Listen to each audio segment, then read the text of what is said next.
Ono cerita tak alami kisah nyoto, ceritane wong kang lagi nandang asmara nanging ra iso diterusno mergane kowe nggone wong liya.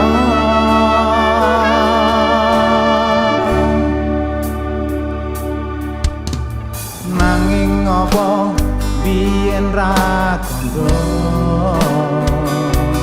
satenane kowe ora tresno. Apa pancen aku sing kleru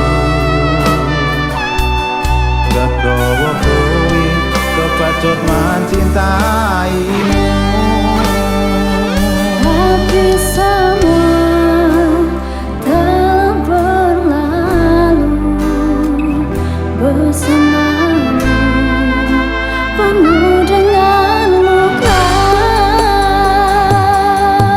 Bukan niat untuk menghancurkan, saking kowe cek seneng kendaan. Kowe main perasaan, copot to pikiran larane atiku. Ati iki do anggap apa,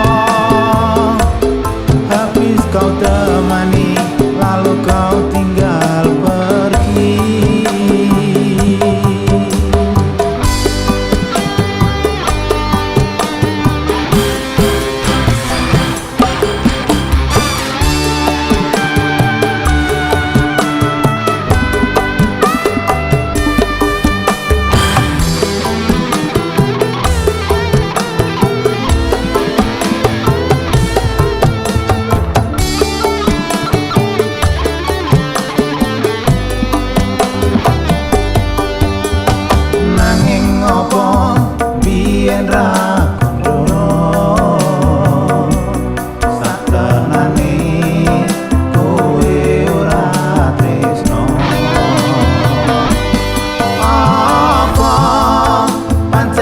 Aku sing kleru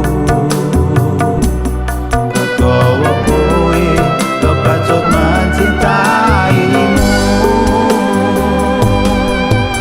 Bukan niat untuk menghancurkan, saking kowe cek seneng kendaan. Tega kowe main perasaan, copot to pikiran larane atiku. Ati iki do anggap apa, habis kau temani lalu kau tinggal pergi. Ati iki mbok anggap apa, habis kau temani lalu kau tinggal pergi.